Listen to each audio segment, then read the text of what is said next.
really, actually, Right. while we did shut the door. You want to move it closer, or you're okay there? I'm just going to leave That's it. fine. Okay.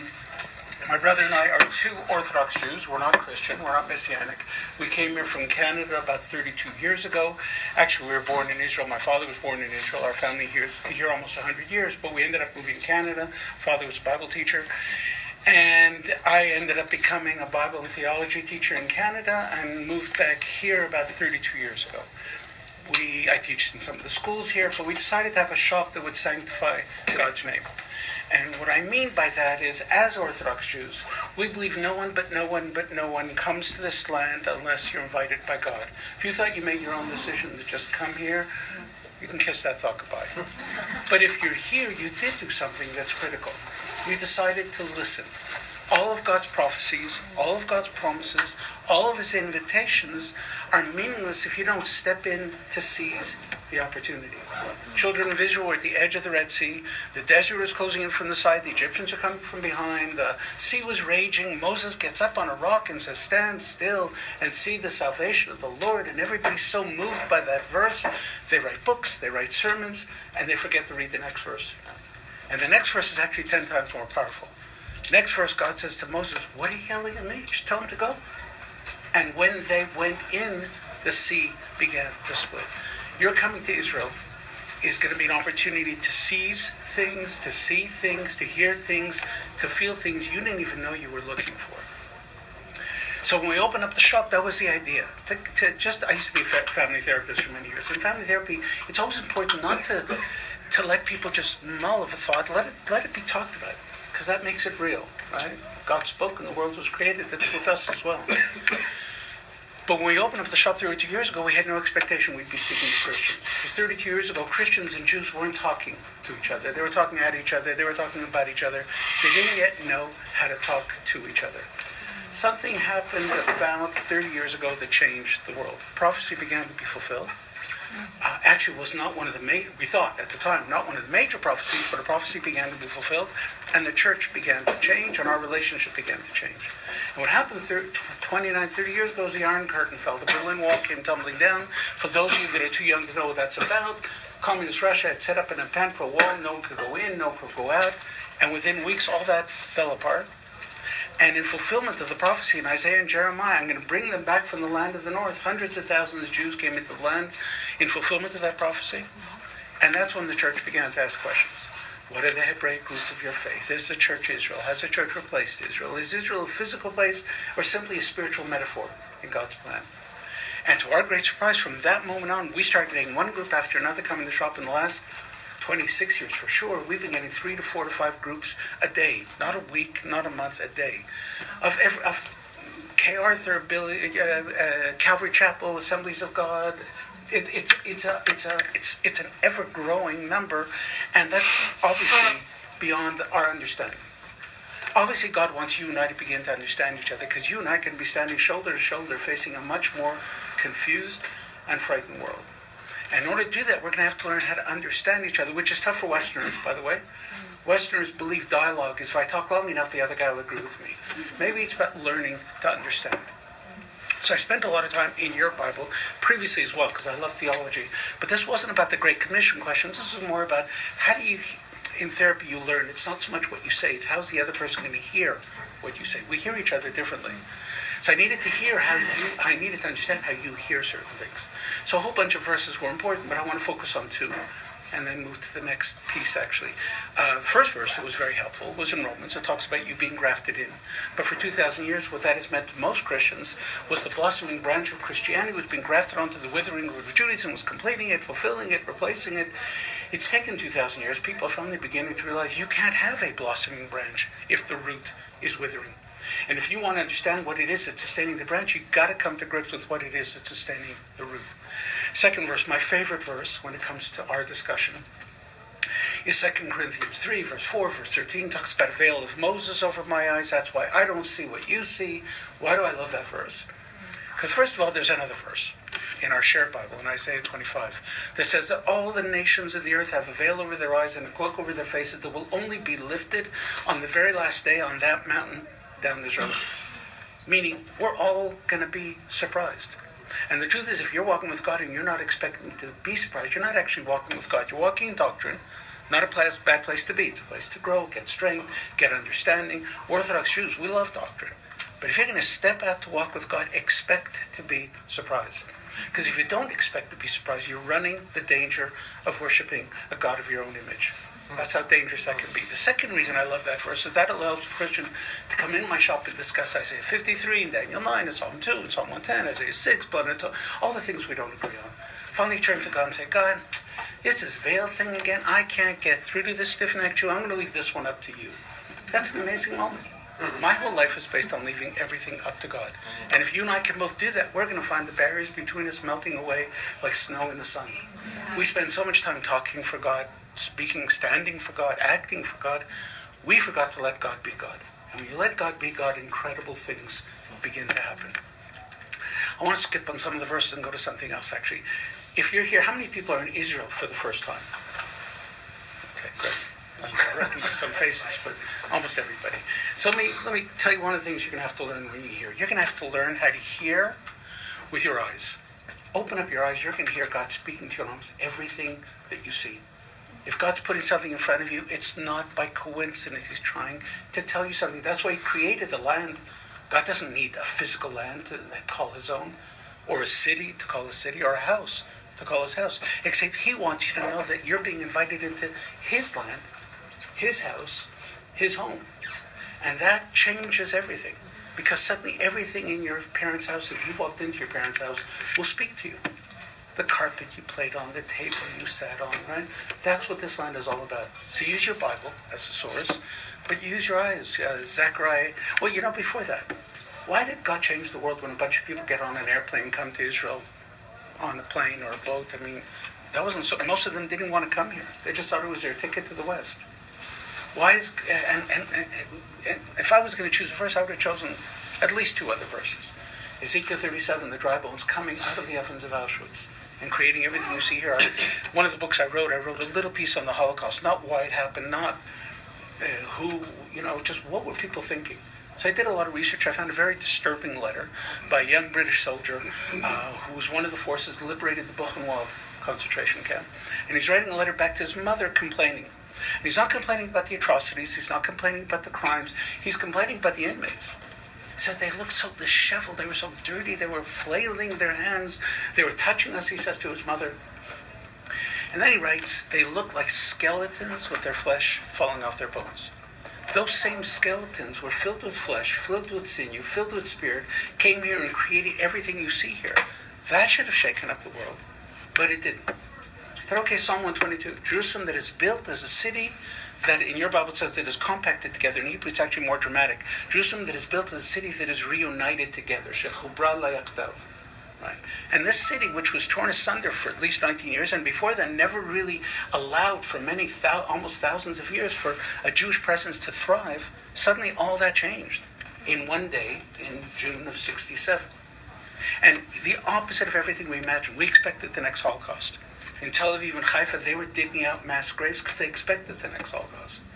So on June 7th, actually, interesting enough, June 6th, the strongest Arab army at the time was the Jordanian Legion, British armed, British trained. They were stationed here in the Old City. For some reason, on June 6th at night, they just picked up and left. To this day, no one knows why that happened. They say it's because they had an Egyptian commander who was frightened, but almost all the soldiers left. So when on June 7th, when the soldiers came in, it was almost a defenseless city.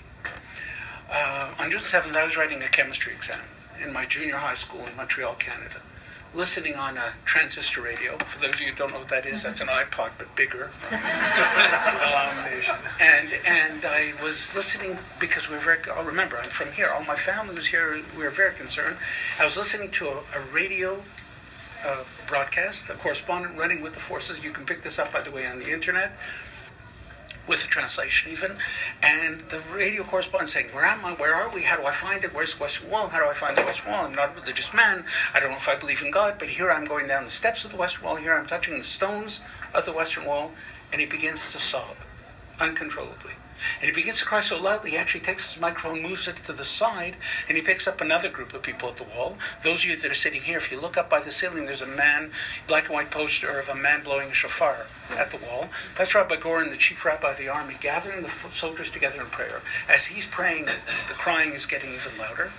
And then Rabbi Goren blows a shofar. So down here, somebody blows a shofar. It goes across the radio waves, across the ocean, into my junior high school in Montreal, into my transistor radio, into my ear, changes me forever. I knew no matter what would happen, I would try to become a Jerusalemite. And thank God it affected who I chose to fall in love with. It had to be a woman who had that same passion. Thank God, God blessed us being able to come here and raise our family here, etc., etc. That changed probably every Jewish person I know. It changed even some people, some of the churches, but mostly not. Why did the world wait till a bunch of people get on an airplane, come from Russia? That's not so dramatic. Why does God say in Jeremiah, no more am I going to be known as the God who brought you out of the land of Egypt. I'm going to be known as the God who brought you out of the land of the north and the other countries. That's even stranger. Right? Egypt, I get it. It's dramatic. Pillars of fire, pillars of smoke. What's so dramatic about a bunch of people getting on an airplane or a boat? Because God's saying something altogether different. What he's saying is, no more am I going to be known as the God of history. I'm going to be known as the God. And now, open up your eyes, watch it happening. I'm on the move. I don't know if you guys realize God's on the move. He's shaken up the world in ways he hasn't in thousands of years. Just look at your own elections. Look at your own weather things that are going. Look what's going on in the world. I have a lot of charismatic friends who tell me, well, it's God judging America. No, it's not. It's God stirring America. That's what he's doing in the world. He's just trying to get everybody off the fence. Get everybody say, I'm good. I'm cool. No, God says, I need you to take a stand. That's what seems to be happening in the world. Since God's on the move, you and I have to catch up. So, use your eyes. Zechariah 8 says, it will yet be a time when old men and old women will rest on their canes and children will play in the streets of Jerusalem. I don't know if you noticed, but they're out there right now. Look in the faces of one of those children, you might be seeing exactly the face that Zechariah saw in his vision. That's how real it is. Jeremiah says, I'll bring them back from the land of the north. Every time you see a group of Russian Jews walking by here, look in their faces. You're seeing with your physical what they only saw with their spiritual. When you came from the airport, you probably saw construction cranes everywhere, building booms everywhere. They're building everywhere. Those aren't construction cranes. Those aren't building booms. Those are the words of Amos 9 being made physical. I will rebuild your ruins. I will fill in your empty spaces. How do you think God's going to take a prophecy and make it real if it isn't going to be with bricks, mortar, and construction cranes? About almost 10 years ago now, my daughter fell in love with a young man from a Jewish community we knew nothing about for 2,500 years. And when the Jews of Ethiopia came back to this land, it was a whole new experience of meeting a whole new culture, a whole new understanding, etc., etc. So the melding of the families was awesome. The wedding was a hoot. They were teaching us their music, we were teaching Mar music, they were teaching us their dancing, we were teaching Mar dancing. But the coolest thing about the wedding was how many people showed up at the wedding we didn't invite. People kept coming because they wanted to see prophecy being fulfilled. That's what walking this land is about. It's actually more than that. God says, I'm going to bring all the nations of the earth here. And that means he saw the face of every single person he's going to bring. That means he saw you before you became you. You're not here to see prophecy being fulfilled. You're here to be it. That's the key. God's writing the last words and the last chapters. And you and I have been given the opportunity to be the ink of the words that God's using to do that. It's an incredible, but it's a choice.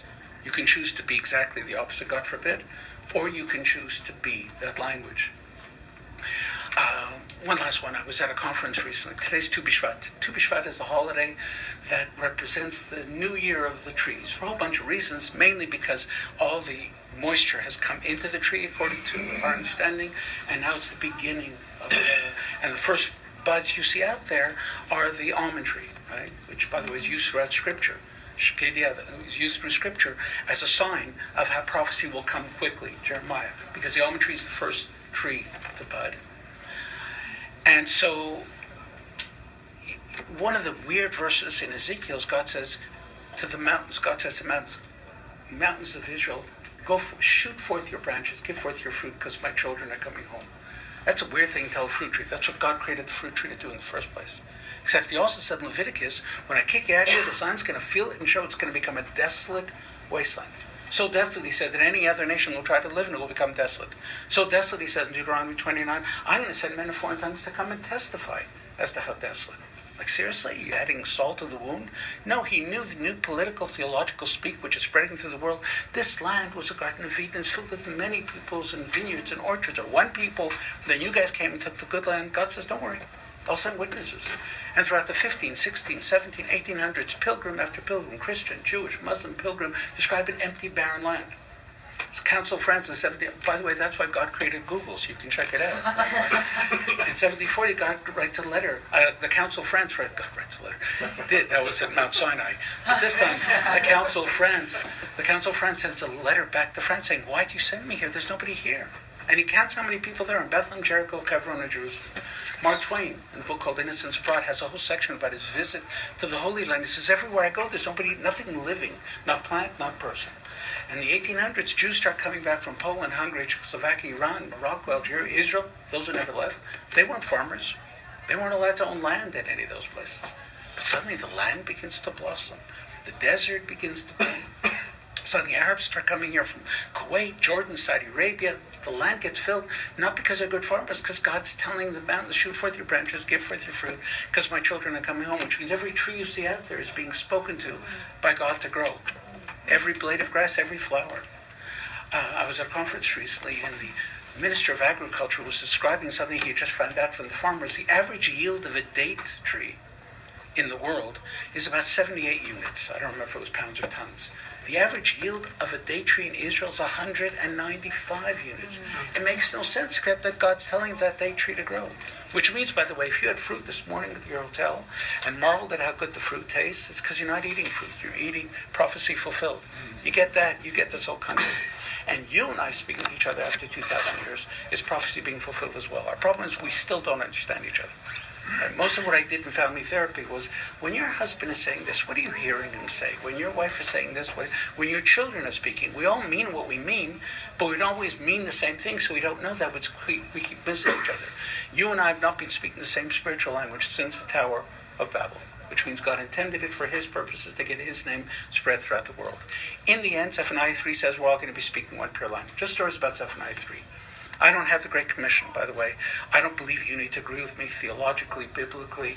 I believe you need to love your Father in heaven with all your heart, soul, and might. I need to love my Father in heaven with all my heart, soul, and might. What I do want is for you to walk out of here understanding us. Not agreeing, understanding. Because the lack of understanding has been killing us for 2,000 years. Martin Luther may have been a great theologian, but he couldn't figure the Jews out. He ended up writing words that were so filled with hatred, the Jews and their lies, that Hitler uses that as in the footnote in Mein Kampf. Right? That needs to change. So I'm going to give you 3 quick examples. I know I've held you for a long time. I apologize. 3 quick examples of how we miss each other. At the end, I believe you'll understand us a little bit better. Secondly, you'll hear with your eyes a little bit better. And thirdly, we're going to have, hopefully, some time to ask all the questions you always wanted to ask Orthodox Jews or afraid to ask in a couple of minutes. No limits here, okay? A Christian will say to a Jewish person, do you have a relationship with God? Usually if you ask Jewish people that, they usually hem and haw. Oh, yeah, sure, I guess. You ever see Fiddler on the Roof? On the one hand, on the other hand, that type of thing. A Christian will say, all right, you don't have a relationship because you don't love God. You love law. You're into works, not into faith. They never ask the next question, do you love God? I love God with all my heart, soul, and might. I just spent almost 4 or 5 months ago, it keeps resonating in every moment of my day, that whole period of feasts, the New Year, Day of Atonement. I fasted with God, feasted with God, danced with God, talked to God, prayed to God, and just listened. I am so fit that it still resonates through every moment of my day. Is God part of your life? I can't think of a minute, an instant in my day that God's not there, including and especially in the times I prefer to hide. He's there big time.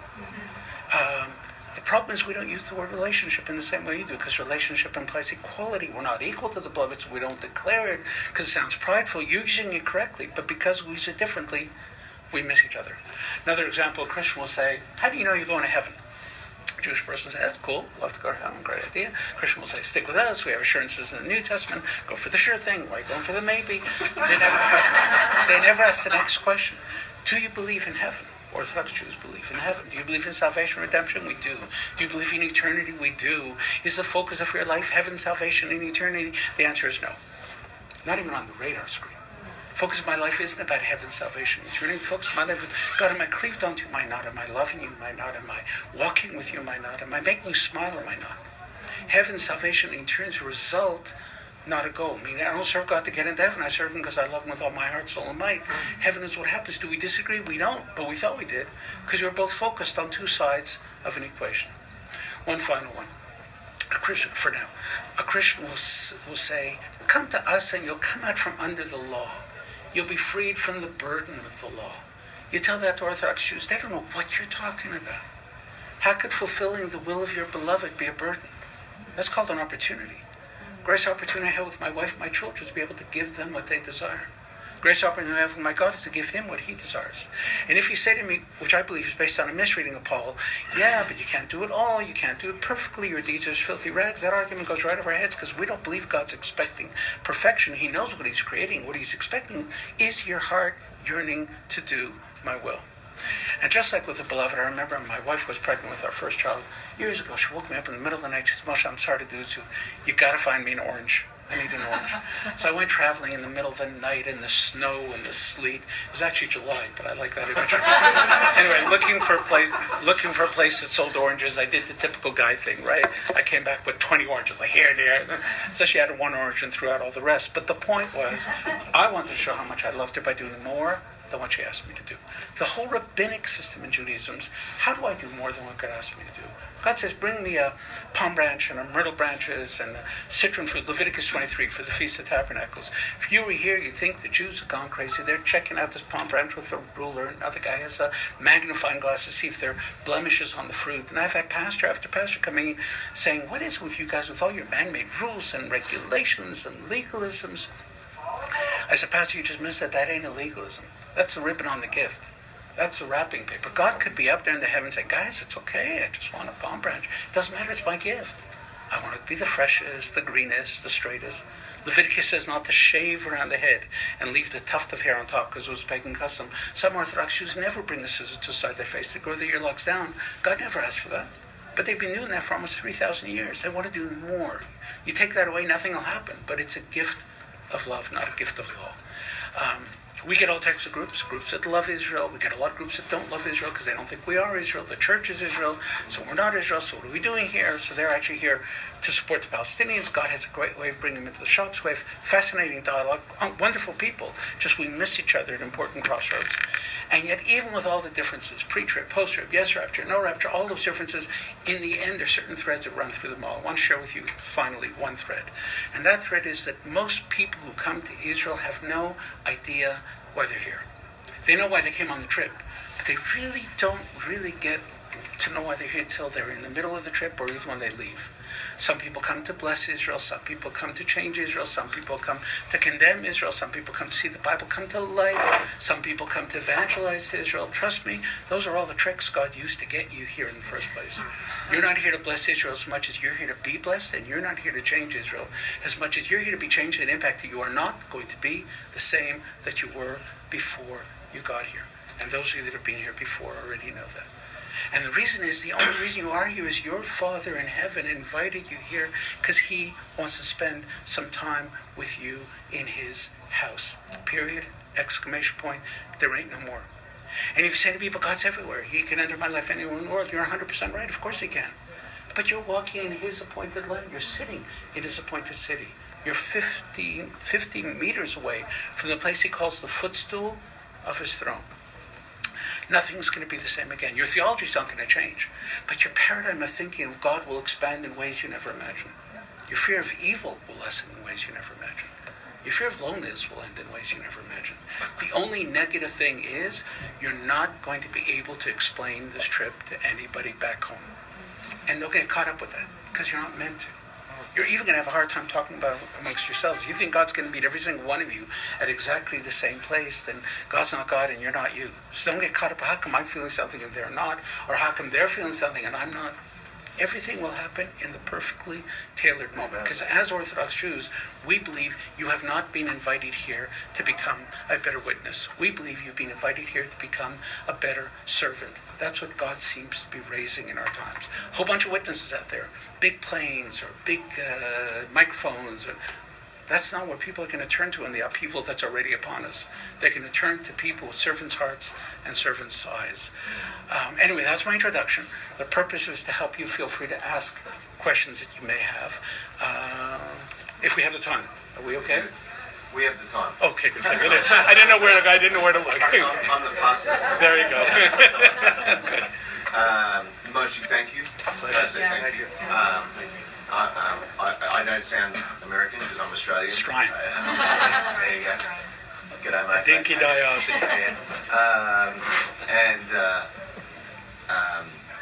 Just it's great to be here. I wish my father could be here as well with me. He raised me to be pro-Israel. I just want you to know that. Right. And I'm recording this for him, and I want him to hear me tell you that. So that was just for me. He's a good man.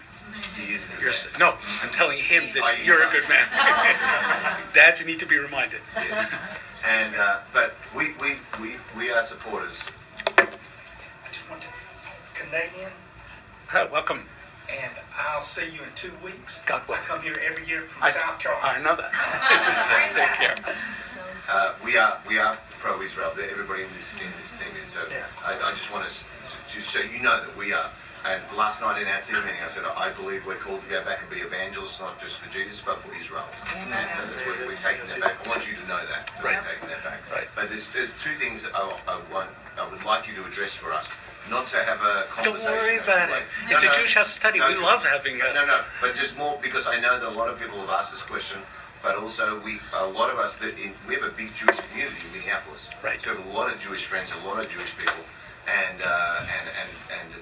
it's having that dialogue and just being able to love each other. But then we also have a lot of people in our groups who they're Christians that are anti-Israel, and some people even on the trip have been asked by their Christian friends, why are you going to Israel? Well, don't let them deceive you. Don't let so I would love you to the whole book of Galatians. Yeah. So the second thing that I would like you to address, if you could, is just why, as Christians, we should be pro-Israel, and how can we defend that to people when they ask us about it. First question is Jesus and the resurrection, and why you don't believe in that Jesus was resurrected. Okay. And when he says, I'm the way, the truth, and the life, which is our foundation verse, how do we reconcile that difference between an Orthodox Jew and a Christian? That's our foundation. Without you take that away from us, then we're like, well, what do? Do we all become Jews?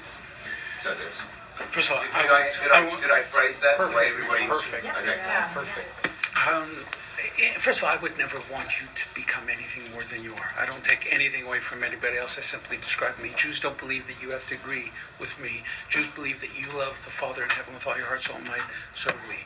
We disagree the way. John 14:5 and 6. That's exactly the point. But let's go back a step. You're not going to agree with anything I'm about to tell you, but at the end you're going to go, okay, he's wrong. But now I understand.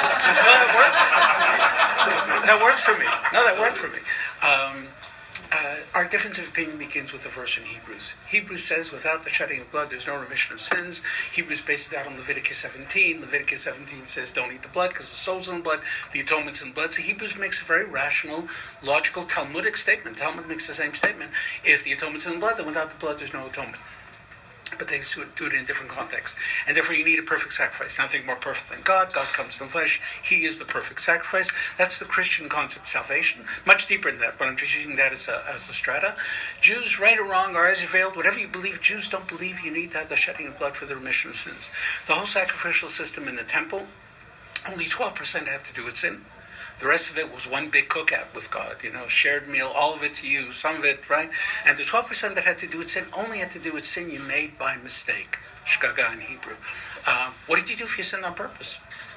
What did King David do? Falls flat on his face and repents. That's what you're supposed to do. And then he writes Psalm 51. I know you do not need fire sacrifices. What you want is a contrite heart. Hosea 14 talks about, after Hosea 13 says that temples will be destroyed. Hosea 14 says, come to me with words, let your lips be the bulls. Right?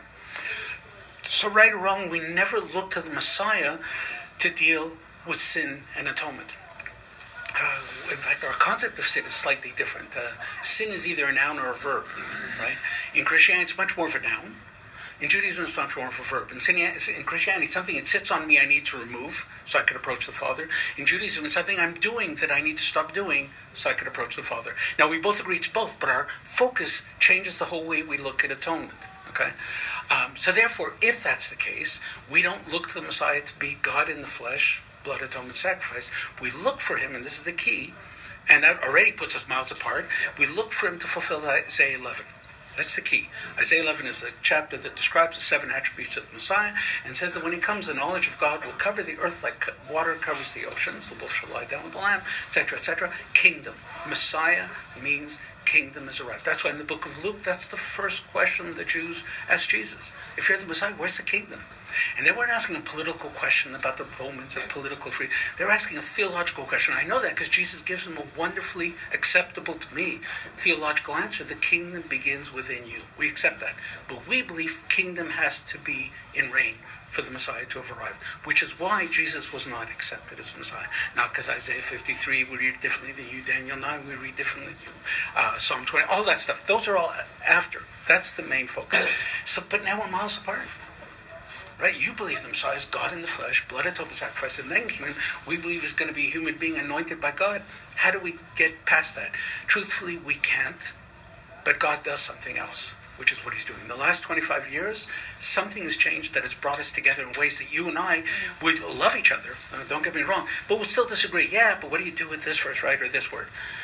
For 2,000 years, Christians have believed in Father, Son, and Holy Ghost. But if you went to church, the focus was the Son, and if it was more Pentecostal, Holy Ghost, the Son.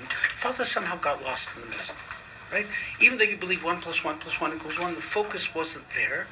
And for some reason, the last 25, 30 years, every single church we speak to, everyone, are finding their way back to the Father.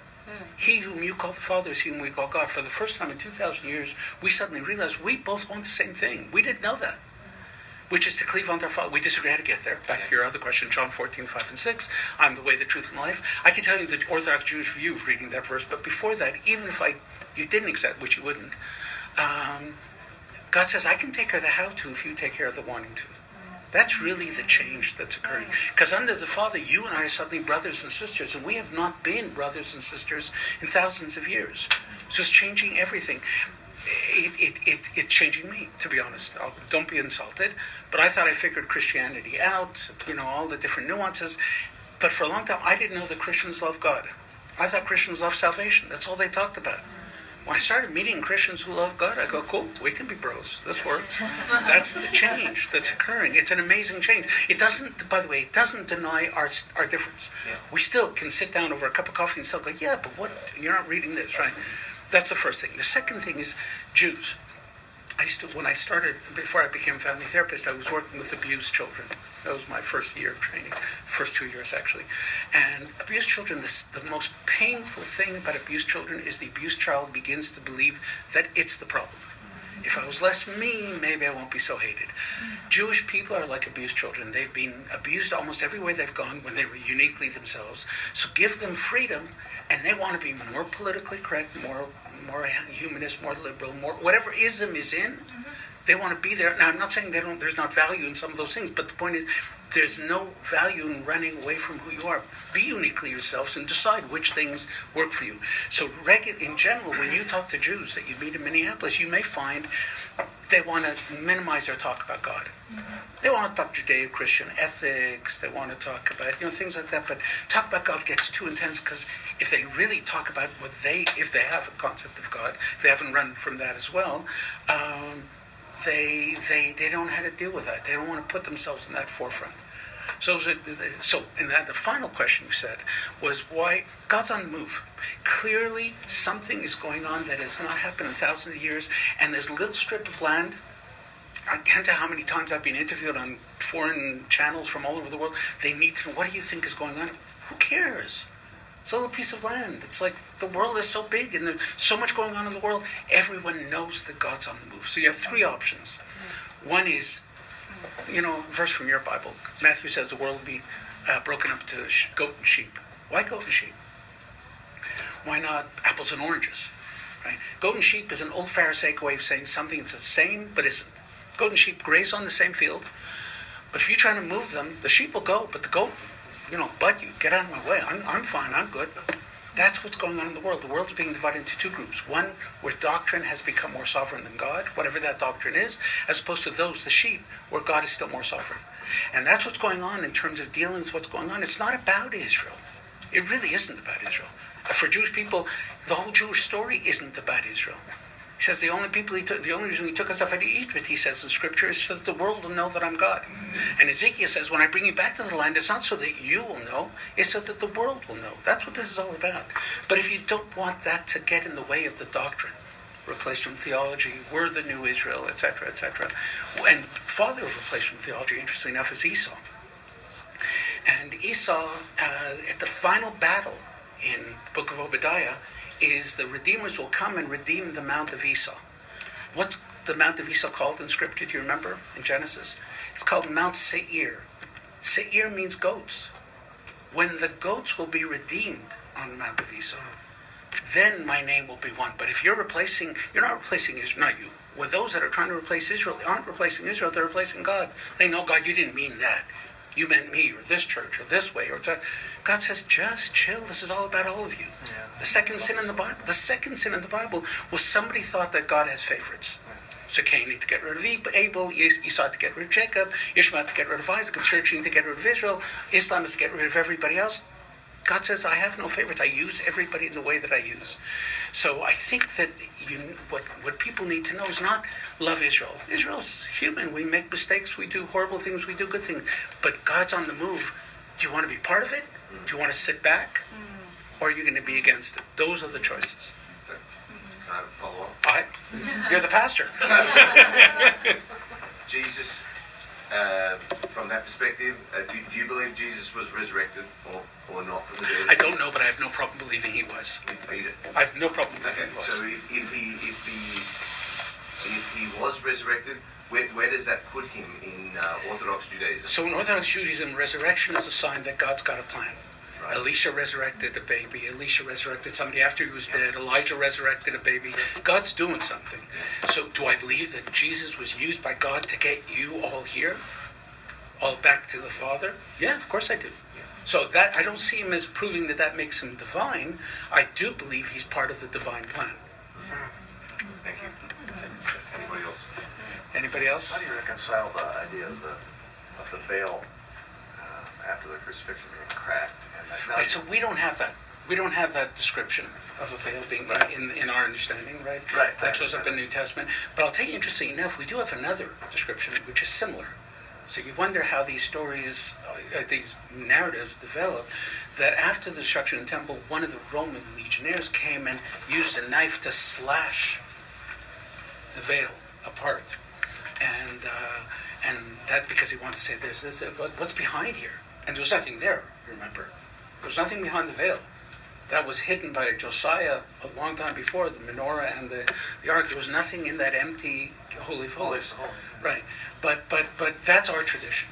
We don't have a tradition that veil, and that was already a little bit later. That was in 70. But I think veils, as we just talked about before, is about the things that keep us from seeing what's being in front of us. I guess my question was ultimately going to be, now you can approach only to about the Western Wall. You don't know where the Holies of Holies would have been. Now that the destruction has occurred, you have no place to have offerings any longer. So therefore, it's again what we said before. Jews don't believe that the offerings are critical. The offerings was a form of prayer. Prayer didn't come instead of the offerings. Prayer was another form. The offerings were another form of prayer. They continued to pray after the temple was destroyed, before Jesus arrived. Right? Daniel prayed 3 times a day. Prayer was just a way to speak it, and the offerings was a way to express what we felt or what we wanted to feel. So that continues. That's why, by the way, if you go to a Jewish person, and some of you I'm sure have, even in missionary work, what do you guys do without the temple? How do you deal with sin? Jews don't have any idea what you're talking about. To them, I don't get it. What do you mean? Sin is about me approaching God with a broken heart and turning to Him and looking and they're not being flippant with you. You're asking a very important theological question, but they don't know it. That's the problem.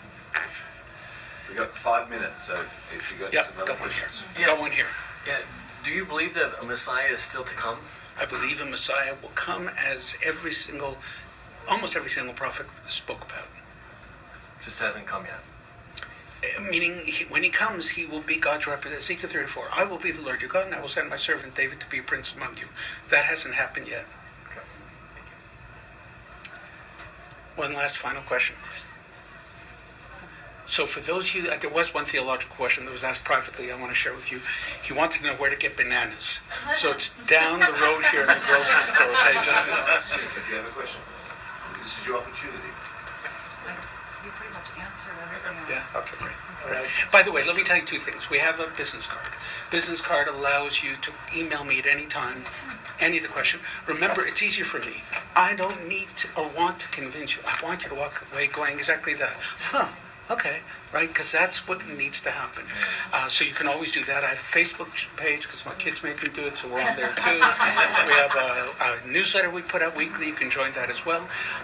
The other thing we'll do now, is there time for people to look at the shop, or you guys are rushing? Okay, if you're not rushing... Pray for us? Huh? Would you pray for us? You know what? I hate praying for people. Okay, would you pray with us? Exactly. Okay. Exactly. So let's take out a psalm. I think that's the best way to do it. Here, let me get my focus on. Yeah. That's what people do. My kids think that we'd rather have a Bible. So that.